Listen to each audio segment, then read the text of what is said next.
नमस्कार साथियों, मैं विकास सर, नौकरी अड्डा 365 के यूट्यूब प्लेटफॉर्म पर आप सभी का हार्दिक स्वागत एवं अभिनंदन करता हूं।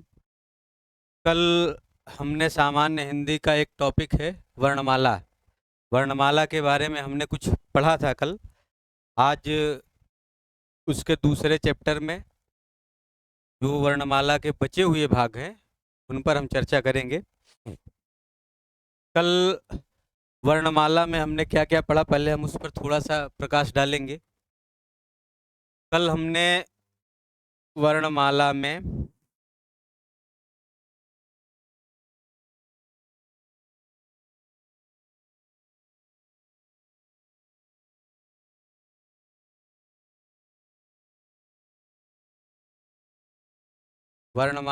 कल हमने पढ़ा स्वर, व्यंजन,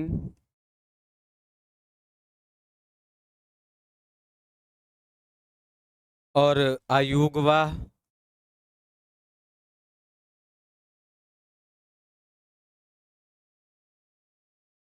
संयुक्त अक्षर, संयुक्त वर्ण,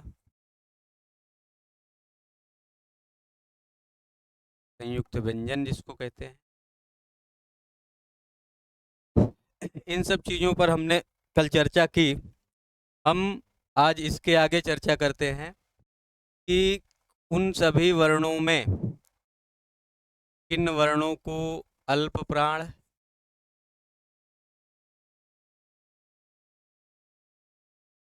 किन वर्णों को महाप्राण,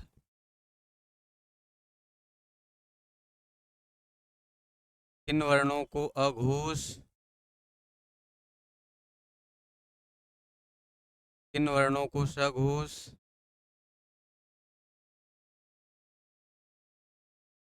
आदि के नाम से जानते हैं।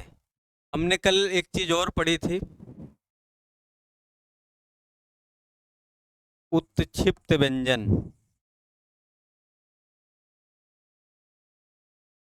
उत्क्षिप्त व्यंजन, इसको द्विगुण व्यंजन के नाम से भी जानते हैं। हमने पढ़ा था लुंठित वर्ण,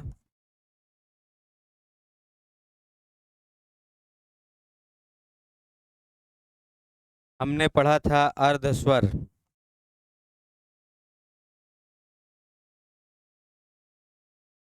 ये सब चीजें हमने कल के चैप्टर में पढ़ी थी। अर्धस्वर किसे कहते हैं? हमने बताया था या और वाह, इन दोनों को अर्धस्वर कहा जाता है। इन दो वर्णों को, या और वाह को अर्धस्वर कहा जाता है। ड़ा और ढ़ा, इसको ढ़ा बोलते हैं। ड़ा और ढ़ा को द्विगुण व्यंजन कहा जाता है।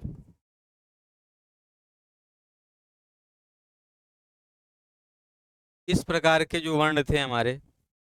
और एक चीज जो हमने पढ़ाई थी, संयुक्त व्यंजन। यहाँ से पेपर में आपके क्वेश्चन आता है। कई बार उत्तर प्रदेश पुलिस की परीक्षा में मिला हुआ है प्रश्न कि ये जो शब्द है आपका क्षत्रिय वाला छा है, किन वर्णों से मिलकर बना है? किन वर्णों से मिलकर बना है?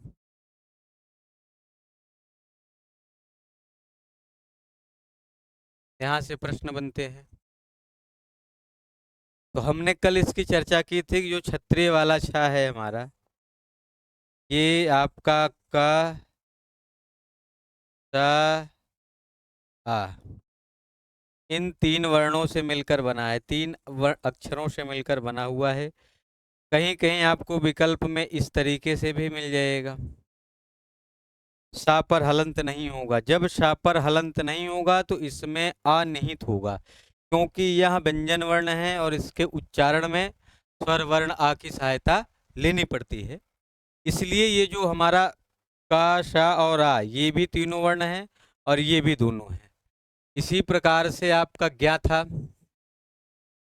ज्ञा के लिए हमने बताया था ज्ञा, प्लस इया प्लस आ, इन 3 वर्णों से मिलकर बना है ज्ञा। हमने बताया था त्रा के बारे में, ता प्लस रा प्लस आ, इन 3 वर्णों से मिलकर के त्रा बना हुआ है। हमने बताया था स्रा, रा के बारे में हमने बताया था सा प्लस रा प्लस आ, इन 3 वर्णों से मिलकर के आपका स्रा बना हुआ है। ये तो रहे संयुक्त व्यंजन। संयुक्त व्यंजन अगर पूछता है किन किन वर्णों से मिलकर बना हुआ है तो आपके ये वर्ण रहेंगे।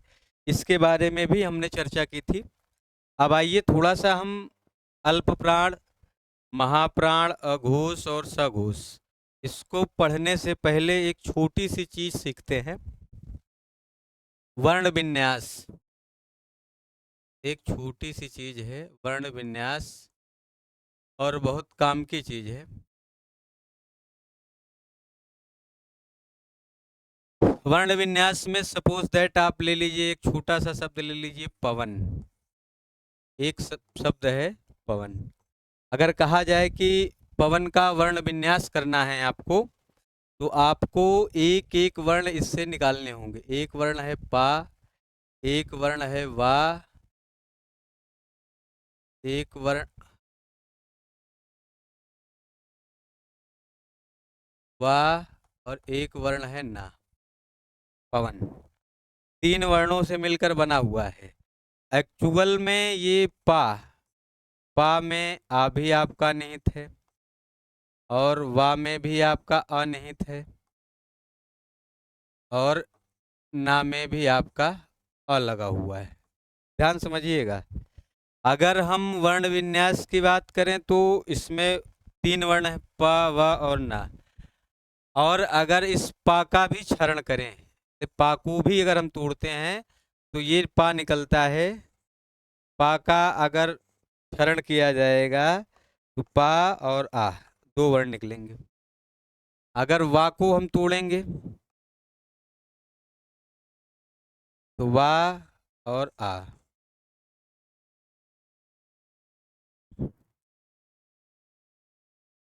ना को अगर हम तोड़ते हैं, ना आ, इतने वर्ण आपको यहाँ पर मिल जाते हैं। अब जरा ध्यान समझना कि एक छोटी सी परिभाषा अक्षर की निकल के आती है, जो हमारे भाषा वैज्ञानिक हैं।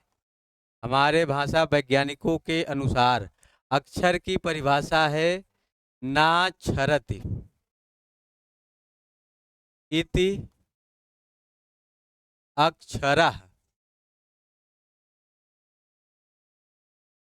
ना क्षरति इति अक्षरः, ये इसकी परिभाषा है। अर्थात इसका अर्थ है कि जिसका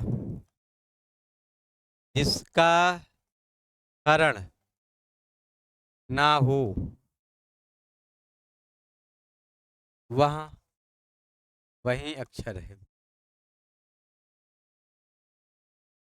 जिसका क्षरण ना हो वही अक्षर है, इसकी परिभाषा है। अब अगर हम पा को अक्षर कह दें तो क्या पा का क्षरण है? पा का क्षरण रूप है ये, यानी अब ये जो पा है इसका क्षरण नहीं हो सकता।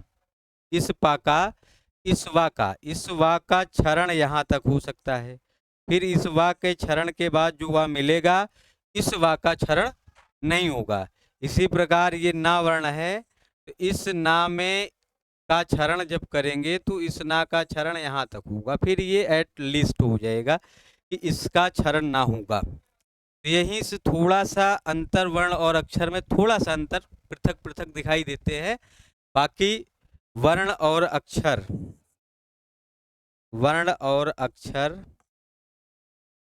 जो हमारे भाषा वैज्ञानिक हैं उन्होंने कहा कि वर्ण और अक्षर दोनों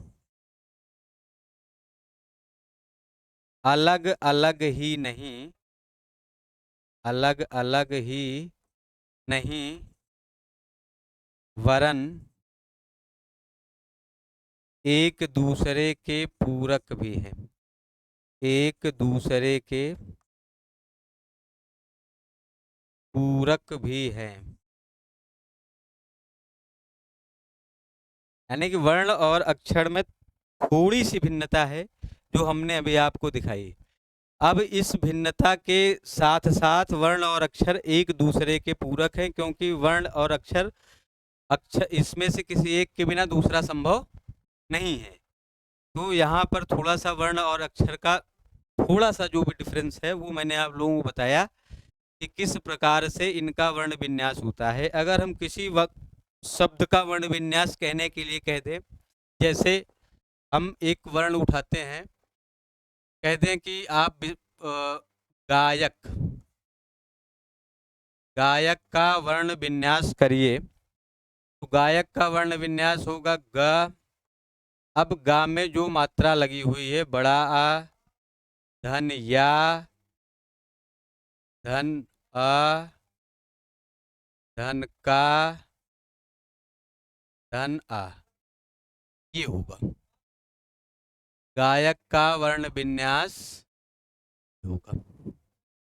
यहाँ से भी आपके पेपर में प्रश्न आते हैं कि एक वाक्य एक शब्द दे दिया जाता है और कह दिया जाता है कि निम्नलिखित में से इस वाक्य का वर्ण विन्यास है। तो वर्ण विन्यास करने का सिंपल सा फॉर्मूला है कि जो भी वर्ण दिया गया है आपका, इस वर्ण से अक्षरों को अलग कर लो, सारे अक्षरों को तोड़ लो। यहाँ पर आपका ये भी अक्षर है, अक्षर और वर्ण, क्योंकि इसमें तो हलंत लगना नहीं है, ये स्वर है, ये किसी और दूसरे की सहायता से उच्चारित होना नहीं है। लेकिन अगर पा कहेंगे, पा का उच्चारण हमको करना है तो पा के साथ आ लेना होगा। इस प्रकार हमें सारे अक्षरों को, किसी भी शब्द का वर्ण विन्यास अगर पूछता है तो आपको सीधे सीधे क्या करना है कि उस शब्द में से सारे अक्षरों को अलग कर लेना है। अब वो अक्षर चाहे आपके मात्रिक हों, भाई गा में बड़ा आ की मात्रा है तो बड़ा आ की मात्रा जब अक्षर में परिवर्तित होगी तो इस तरीके से आ जाएगी। अगर कह दिया जाए कि नदी, नदी का वर्ण विन्यास करिए, नदी का वर्ण विन्यास हो जाएगा ना प्लस आ प्लस दा प्लस ई, बड़ी ई लगी हुई तो बड़ी ई, ये हो जाएगा। ध्यान देना है कि ये जो हलंत लगेगा, ये जो हलंत लगेगा,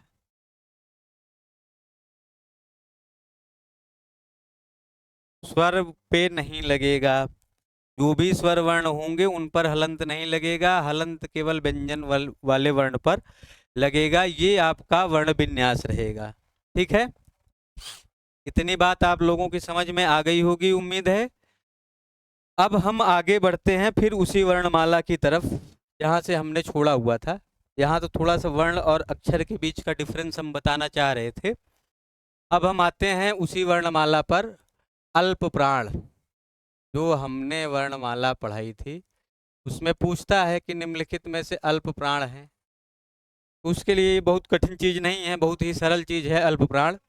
और सरल इसलिए है क्योंकि इसमें बहुत ज़्यादा कुछ नहीं है। अल्प प्राण वर्ण वो वे वर्ण होते हैं जिनको बोलने में या जिनका उच्चारण करने में हमें बहुत अधिक मेहनत नहीं करनी पड़ती, अर्थात जिनसे प्राणवायु बहुत कम निकलती है। जैसे अब मैं एक छोटा सा स्पर्श व्यंजन अगर लिखना चाहूँ यहाँ पे वर्णमाला का, स्पर्श व्यंजन हमारा होगा का, खा, गा, घा, अंगा, चा, छ, या, झा, इया, टा, ठा, डा, ढा, अड़ा, ता, थ, दा, धा, ना, पा, प, ब, भ, मा। ये हमारे क्या है, पांच क्या है, स्पर्श व्यंजन है।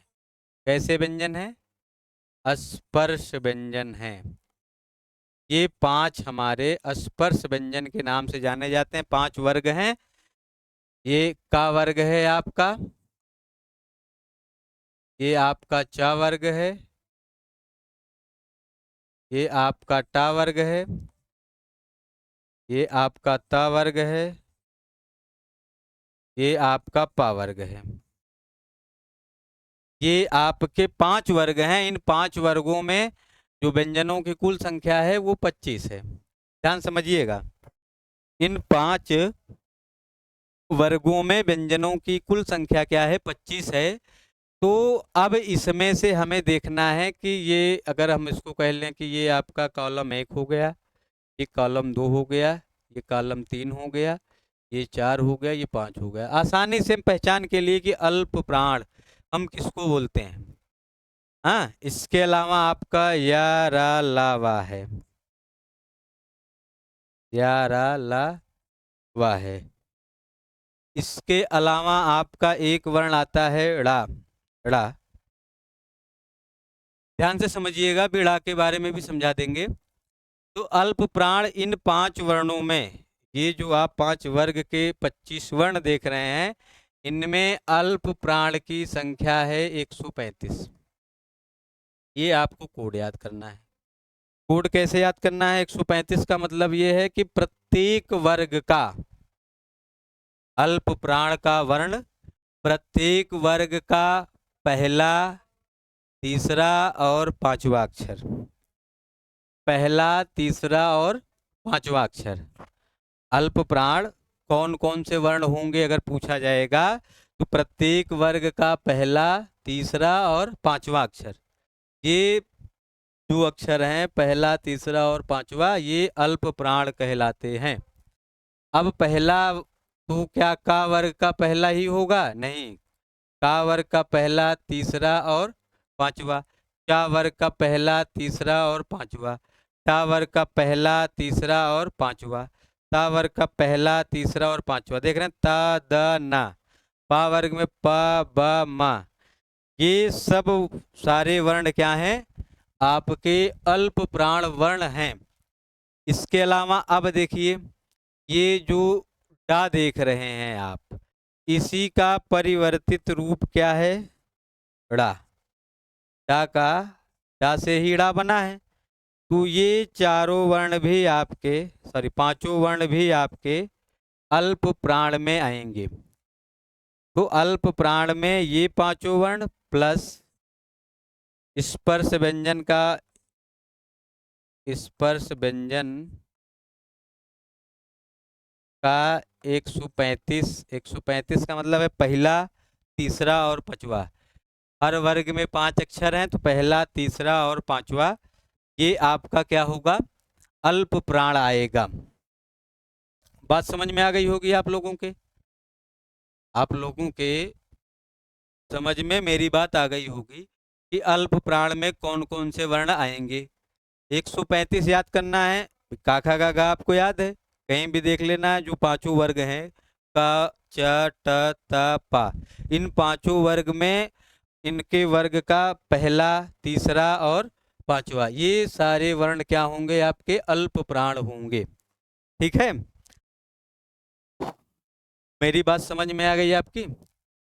अगर आपके समझ में आ गई हो बात, तो मैं आगे बढ़ता हूं और अब मैं बताता हूं आप लोगों को महाप्राण।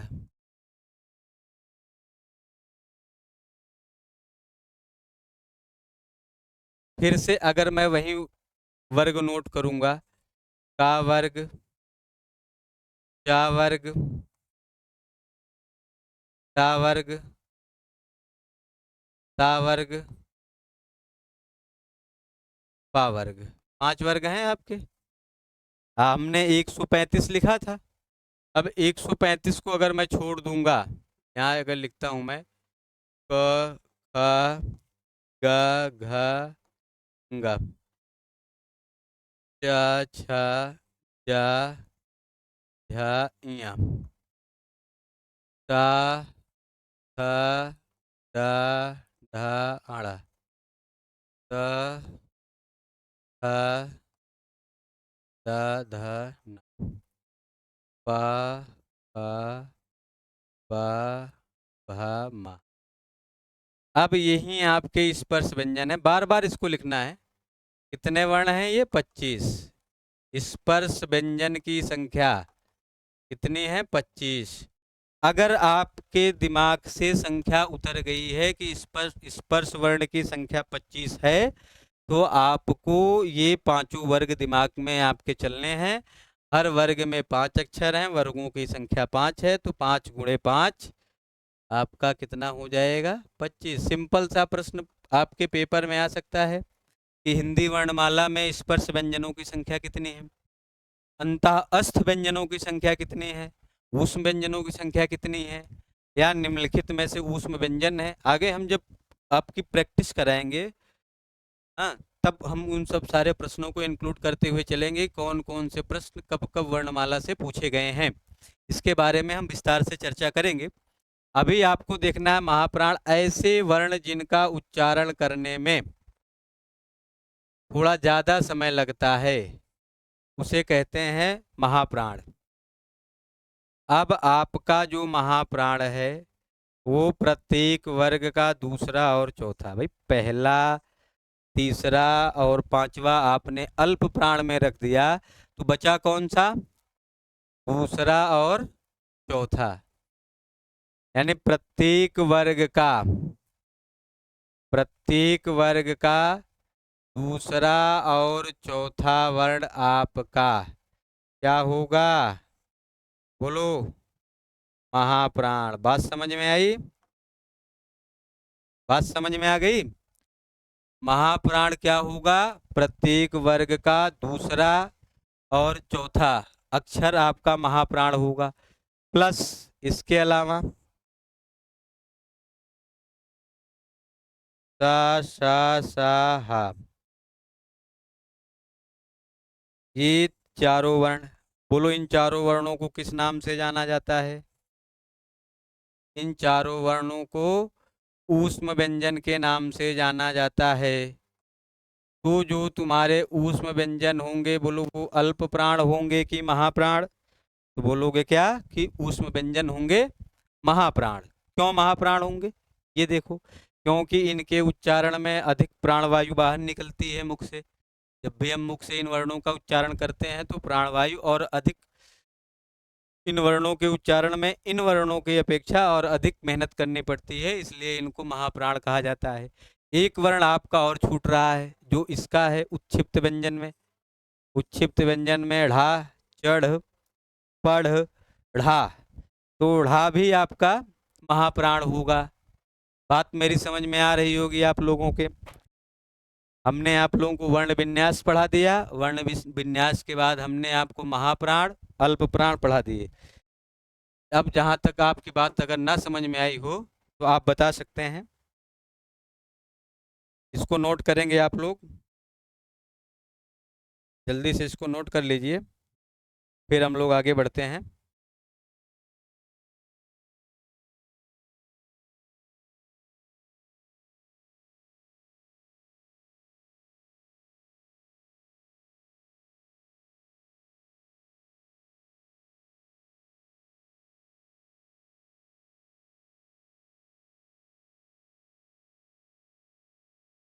क्या आप लोगों ने इसको नोट कर लिया?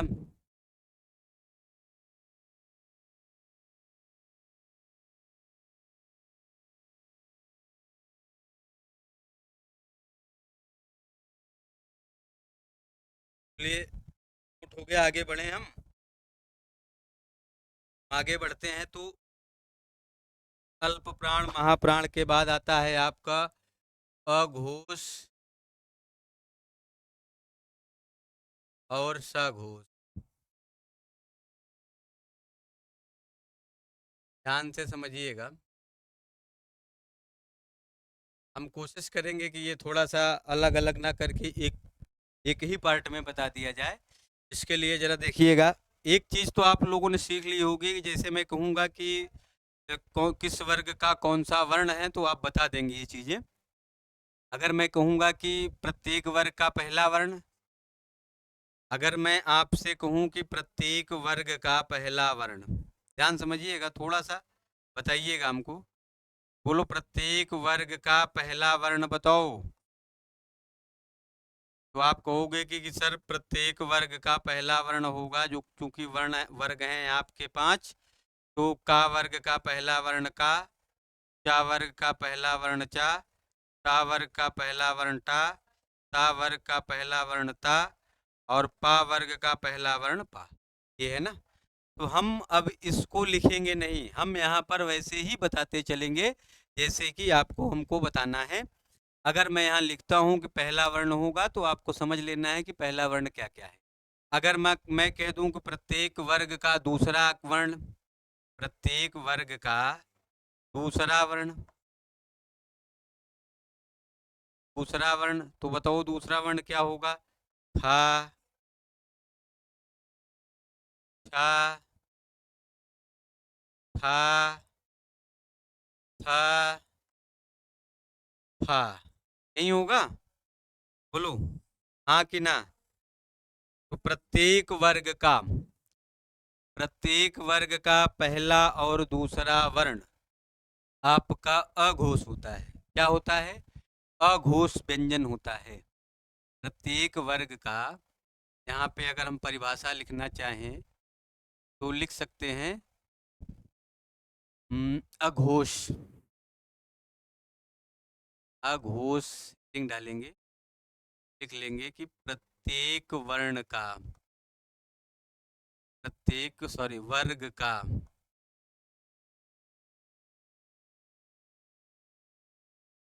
पहला वर्ण, पहला और दूसरा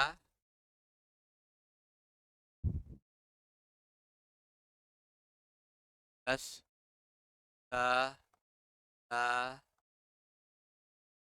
ये तीनों प्रत्येक वर्ग का पहला और दूसरा, प्रत्येक वर्ग का पहला और दूसरा वर्ण प्लस सा शा शा, ये तीनों, ये आपके क्या कहलाएंगे? अघोष। ठीक है। तो अगर हम सघोष की बात करेंगे,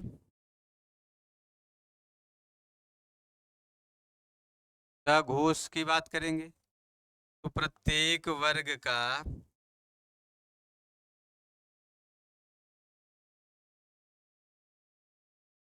पहला, सॉरी, प्रत्येक वर्ग का तीसरा, चौथा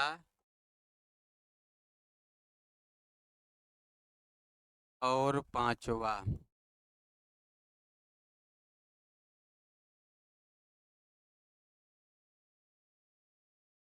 वर्ण प्लस अंतः अस्थ व्यंजन,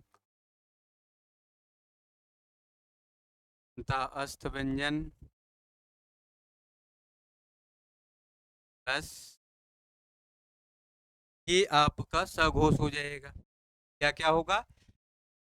प्रत्येक वर्ग का पहला और दूसरा वर्ण प्लस स स शा, तीनों शा, और सघोष में प्रत्येक वर्ग का तीसरा, चौथा और पांचवा वर्ण प्लस अंता अस्त व्यंजन। अंता अस्त व्यंजन का मतलब है, बोलो अंता अस्त व्यंजन का मतलब क्या है? क्या आ, आ, ये आपका अंता अस्त व्यंजन है। ये सभी क्या होंगे? सघोष होंगे। ठीक है, समझ में आ गई बात? बोलो यहाँ तक समझ में आ गया? अगर मैं कहता हूँ प्रत्येक वर्ग का तीसरा वर्ण बताओ, तुरंत आ जाओ, गा, जा, बोलो गा, जा, डा, दा, पा। ठीक है, ये तीसरा वर्ण होगा। चौथा बोलेंगे तो इसी प्रकार से चौथा वर्ण, पांचवा बोलेंगे तो इसी प्रकार से पांचवा वर्ण। तो जो भी है यही चीजें हैं इसमें, इसको आप देख लीजिएगा। फिर हम थोड़ा सा आगे बढ़ते हैं। एक बहुत छोटी चीज है, इसकी जरूरत तो नहीं पड़ती लेकिन डिस्कस कर देना चाहिए। जैसे आपने देखा होगा कि स्वर और व्यंजन, वर्णमाला में हमेशा दिक्कत ये रही है, वर्णमाला में हमेशा दिक्कत ये रही है कि कितने वर्ण होते हैं। मैंने बताया आपको 52 वर्ण। उस 52 वर्ण में कौन कौन से हैं? 11 स्वर हैं। ध्यान से समझिएगा, 11 स्वर हैं, 2 अयोगवाह हैं, 2 अयोगवाह हैं, 25 स्पर्श व्यंजन हैं,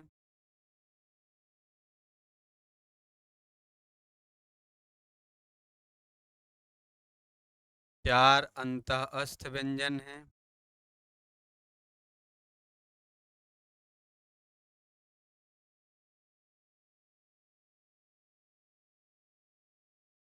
4 ऊष्म व्यंजन हैं,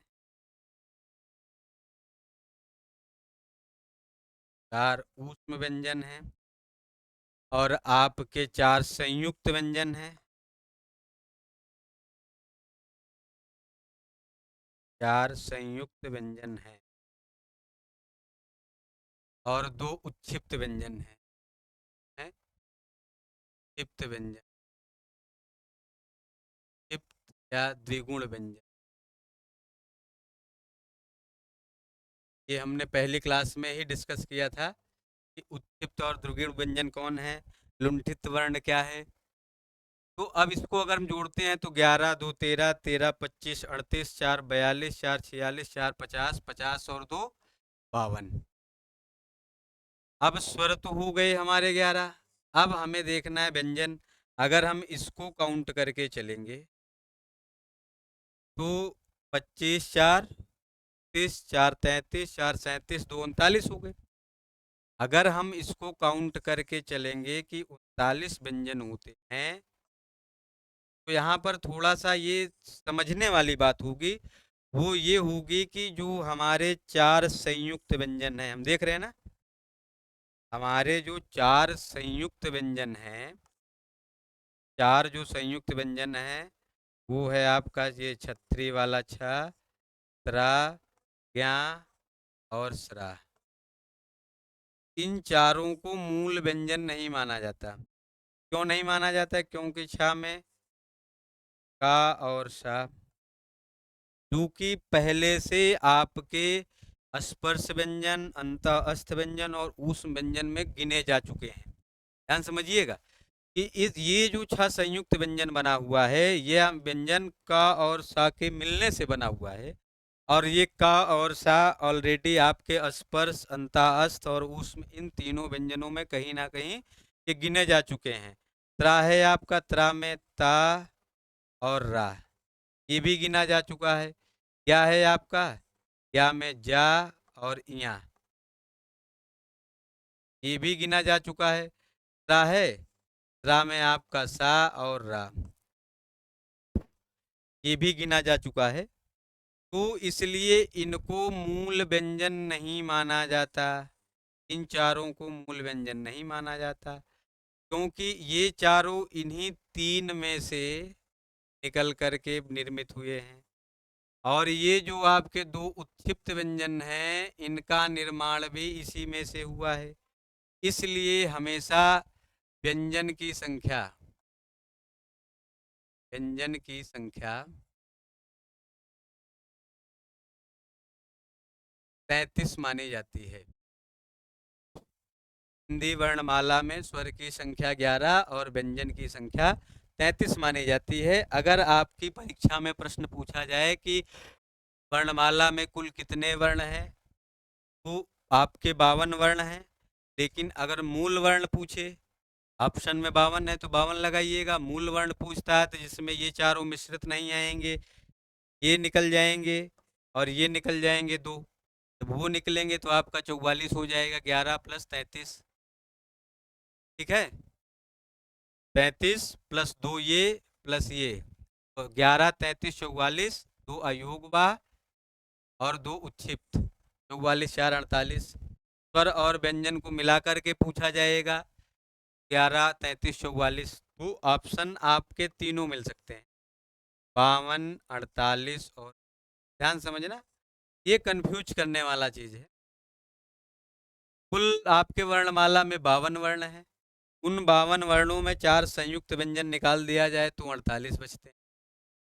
और केवल मूल स्वर और व्यंजन को जोड़ा जाए, जो मूल है वो आपके 44 हो जाएंगे, क्योंकि और जो है कहीं ना कहीं इन्हीं से निकल कर बने हुए हैं। इसलिए इन सभी को हमें ध्यान से समझना है कि क्या देखना है। हर स्तर पर हमने प्रयास किया है कि आपको हर चीज़ समझ में आनी चाहिए। उम्मीद है कि आप लोग इसको समझ रहे होंगे। अब इसके आगे वर्णमाला में जितनी भी चीज़ें थी वो हमने आपको समझा दी है। अब आगे हमको पढ़ना है उच्चारण यानी जो ये वर्णमाला आपने देखी है, जो आपने ये वर्णों का व्यवस्थित क्रमबद्ध समूह देखा है, इस व्यवस्थित क्रमबद्ध समूह का उच्चारण हमारे मुख से होता है। तो मुख में हमारे कई सारे स्थान हैं। किन स्थानों से किन वर्णों का उच्चारण होता है। अगर उन स्थानों के बजाय दूसरे स्थान से प्रयास करें उन वर्णों के उच्चारण का तो स्थिति क्या उत्पन्न होगी। हमारे मुख के अंदर आपको जीवा मिलेगी। जीवा का मतलब है जिसको हम जीभ बोलते हैं। हमारे मुख के अंदर आपको कंठ मिलेगा जिसको हम बोलते हैं गला। हमारे मुंह के अंदर आपको दंत मिलेगा जिसको हम बोलते हैं दांत। हमारे मुख के अंदर आपको मिलेगा मूर्धा। हमारे मुख के अंदर आपको मिलेगा तालु। किन वर्णों का, जो वर्णमाला के वर्ण हैं उन वर्णों का उच्चारण स्थान कहाँ कहाँ है, इसकी चर्चा हम आपके अगले टॉपिक में करेंगे। आज की कक्षा हम यही समाप्त करेंगे और अगली कक्षा में हम वर्णमाला के वर्णों का उच्चारण स्थान पढ़ेंगे। उसके बाद हम इस पर कुछ बहुविकल्पी प्रश्नों को हल करेंगे जो आपकी परीक्षाओं में पूछे जाते हैं। तब तक के लिए धन्यवाद।